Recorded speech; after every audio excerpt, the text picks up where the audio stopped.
Hello guys, this is Alexi with Rock and Roll Tennis Camps, and today I want to talk about take back for the backhands.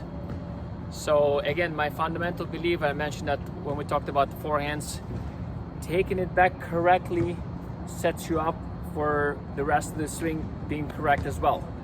And in the backhand, it's even more important. I roughly estimate the take back in the backhand is about 50% of the entire swing.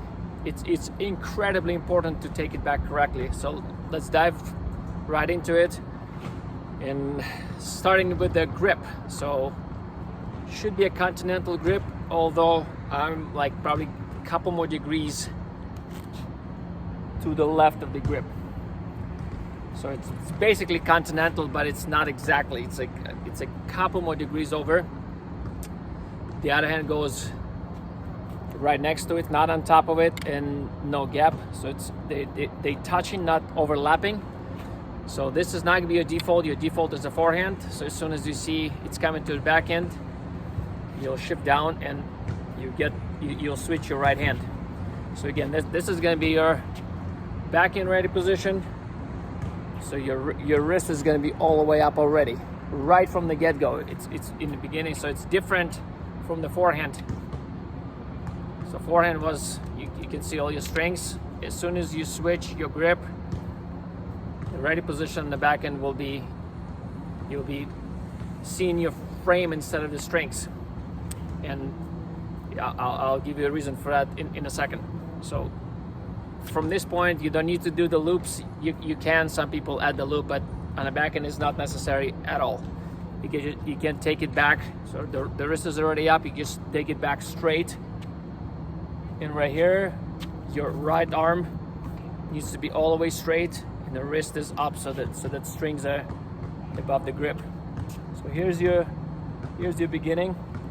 So now that wrist it has to stay so that your strings don't close all the way down. So if that strings close, your contact point is going to be way too spinny. So your contact point needs to be perpendicular. If you trace this back all the way to the beginning, that wrist is already lines it up, and it's already lined up right from the ready position. So the ready position is actually how everything kind of gets going in the right direction. So here's the take back. As opposed to forehands, here you do not want to see your strings. So you will see your frame. Again, that's already lines it up. It's a straight line from the beginning, and the rest of it is gonna go way more controlled versus starting in some weird way. For you to create a straight line is gonna be almost impossible. So again, wrist up, straight back, the arm all the way straight, and no visible strings. If you do all of those, the rest of the swing is going to be a lot more doable. If you want me to make a video answering your question about any technical stuff, please drop me a comment. With that being said, go rock the courts.